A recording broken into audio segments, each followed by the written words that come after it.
Hi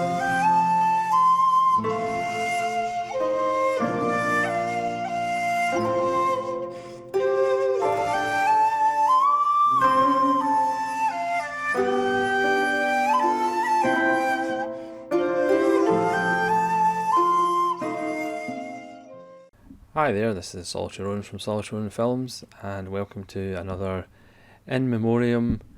And today I'm just going to talk briefly about Sidney Poitier, who died recently. Obviously a wonderful actor, in theatre and film, full of dignity and class, but still had cool and had swagger. An important figure in the civil rights movement as well. A trailblazer. You know, there wouldn't be a Denzel Washington or a Will Smith if there wasn't a Sidney Poitier. I'm just going to go through some of the films that I have in the collection. And it's always sad when somebody dies, but certainly in the case of creative people, their legacy will remain and their work will live on in perpetuity. And that's certainly the case for Sidney Poitier, so it's more of a thank you for his work, and he certainly meant a lot to not just people who watch films, but people in society in the broader sense, apart from just art. So we'll start with No Way Out from 1950, directed by Joseph Mankiewicz, starring Richard Widmark. Sidney Poitier is at the bottom of the billing on this poster. And he plays a doctor who treats an extremely racist person, Richard Widmark. Widmark gives a performance full of venom, and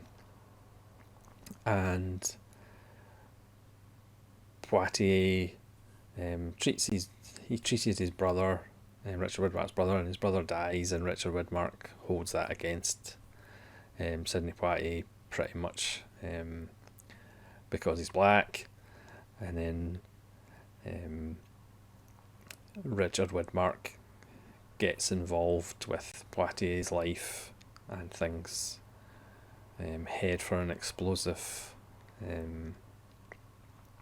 climax.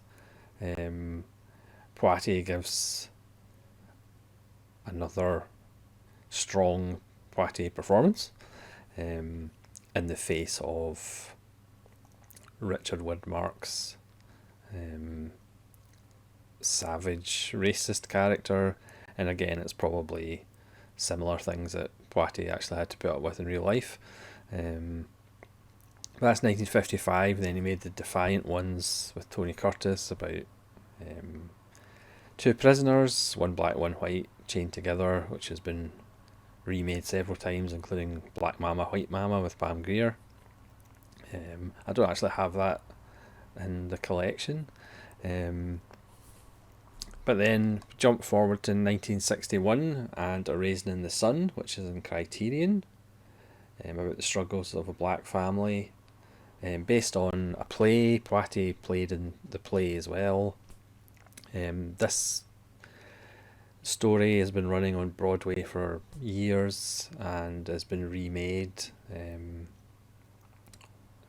I'm not sure how many times, but there is one from 2008 with previous Puff Daddy in the Sidney Poitier role, under his proper name of Sean Coombs.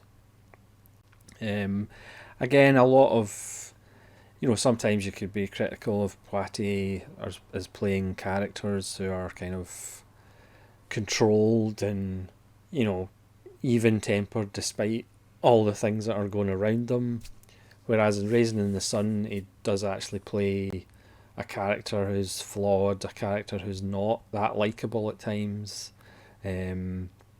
He is struggling in the family. He wants to be a go-getter and go make a name for himself. Well, certainly the matriarch of the family is more of the kind of, stay in your lane and make your peace and, don't cause waves, whereas Sidney Poitier wants to break out, and you really get a sense of the frustration. The supporting cast's wonderful, including the great Ruby Dee. And you really get a different Poitier performance. This is an explosive performance. This is a performance showing that this character isn't that likeable and he's flawed because he can't see the wood for the trees. He doesn't really take any consideration of anybody else's feelings, because he just wants what he wants. And there's a windfall of money that goes to the family, and of course he wants it for himself to put into business, even though we as an audience know his business is going to fail because it's with people who aren't that reliable. I mean, the film is over 2 hours, and it's mostly talk, but like the best plays, it's riveting, and the performances are absolutely fantastic. And this is a different side to Poitier. He pretty much does go for it and let it rip, as opposed to some of his other performances, which are very stoic in the face of adversity. Speaking of which, you don't actually realise he made a few famous films in the year of 1967, and one of them is In the Heat of the Night. Again, this is on Criterion, with another, obviously, subtle performance by Rod Steiger as the Southern sheriff, who Virgil Tibbs has to work with. It's also got another great Warren Oates performance by, strangely enough, Warren Oates. And this spawned a TV show, which I do actually remember watching in the 80s, bizarrely. So it formed a TV show and a sequel, They Call Me Mr. Tibbs, which isn't as good as the original. And Norman Jewison's film manages not just to be about race relations in the South, it's also about, Poitier is coming from the North to the South. So it is funny. It's, again, as a kind of noted as I was going through the Italian films that I watched last year, and really getting a sense of the North-South divide in Italy between the country and the more kind of cities in the north. Again, this is another film which is about North and South in the States. It's almost every country in the world has a North-South divide. Again, it's a classic. Again, it doesn't pull punches, and Poitier is just fantastic. Again, like all the great actors, he does so much with his eyes, and you can kind of tell a lot of the time how he's feeling strictly just with a look. Next, again in 1967, Stanley Kramer's Guess Who's Coming to Dinner, with Spencer Tracy. I think this was his last film, because I think he died shortly afterwards, and Katharine Hepburn. Again, this has been remade a few times, I think. It's a very good film. Yes, it's kind of idolised in the sense that, they're Spencer Tracy and Katharine Hepburn are rich and well off, and Sidney Poitier's character is a doctor. It would be a different kind of dynamic if, the African American guy that the daughter brings back was like unemployed or something. Then it might be a different dynamic as far as their ability to accept him because of his race. And again, it's more the younger people know where it's at, and it's the older people that have the difficulty in adjusting to this, adjusting to the modern world. Poitier is fantastic, full of charm and charisma. But the thing about that film that is difficult to watch is Katharine Hepburn's performance, because if you notice, she does a lot of watching Spencer Tracy. He'll be in conversations with other people and she'll just be watching Spencer Tracy, but she's not watching Spencer Tracy the character, she's watching Spencer Tracy her husband, because she knew he was dying. And that final speech that Spencer Tracy gives about how much he loves his wife, and you can see Katharine Hepburn out of focus in tears in her eyes, because that's her husband speaking to her, it's not her character speaking to her. So I mean, you should own this film, not just for the historical perspective of the importance of the film as far as race relations, but also the history of golden Hollywood with Katharine Hepburn and Spencer Tracy. And it is pretty heartbreaking watching Katharine Hepburn watching Spencer Tracy throughout the film. Next, again, 1967. He was very busy in 1967, was Mr. Poitier. To Sir with Love, set in an East End London school, and he's the teacher who's trying to change the perspective of the class. Again, I don't know whether this was one of the first teacher goes into a school and tries to change. I mean, I suppose, I don't know whether the Browning version qualifies. But this has also been remade so many times, including one with Michelle Pfeiffer. This was actually written, produced and directed by James Clavell of Shogun fame. And again, it's another solid little film.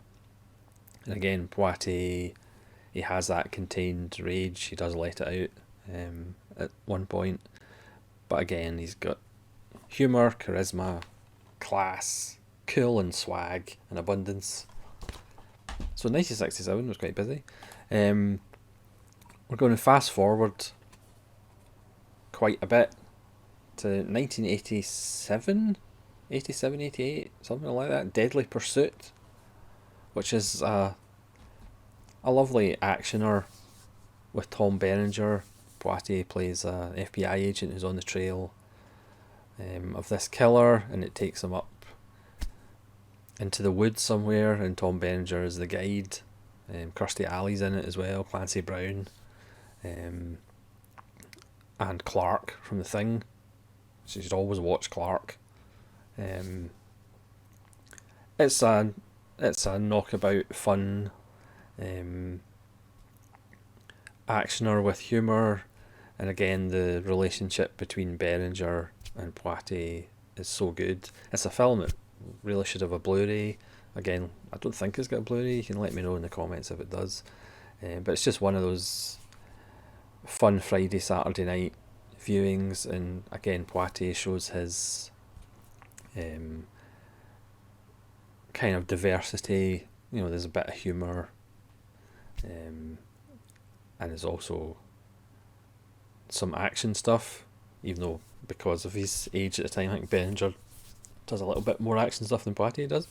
And then as far as humour is concerned, we then go to Sneakers, Phil Alden Robinson's follow-up to Field of Dreams, which is just a good old-fashioned caper movie, which they don't really make anymore. Again, Robert Redford, Dan Aykroyd, Mary McDonnell, River Phoenix, David Strathairn, Ben Kingsley is a wonderful villain. And again, Poitier, as part of an ensemble, is really wonderful. You know, Dan Aykroyd's character is always making digs at him about conspiracy theories, and the FBI did this and the CIA did this, and Sidney Poitier just rolls his eyes at him quite a lot. He does get to flexes muscle at a later point in the film. But again, this is more of a kind of light-hearted caper, and Poitier shows that he can do gentle comedy as well. And again, a great performance by his eyes. So again, that's just a brief look at his career. Obviously did a lot more than I can talk about, and he means a lot more to people than I can express. But it was just a quick thank you to Sidney Poitier for his work and making our film viewing experience a lot better than it would be without him. So thanks very much for watching. Please leave your comments below what your favourite Sidney Poitier performance or films are, and hopefully you'll join me again for more videos. Hopefully nobody will ever die ever again, and I won't have to do any more In Memoriam videos. So thanks very much for watching. Have a nice day, and hopefully you'll join me again. This is Solitary Rowan from Solitary Rowan Films, saying farewell.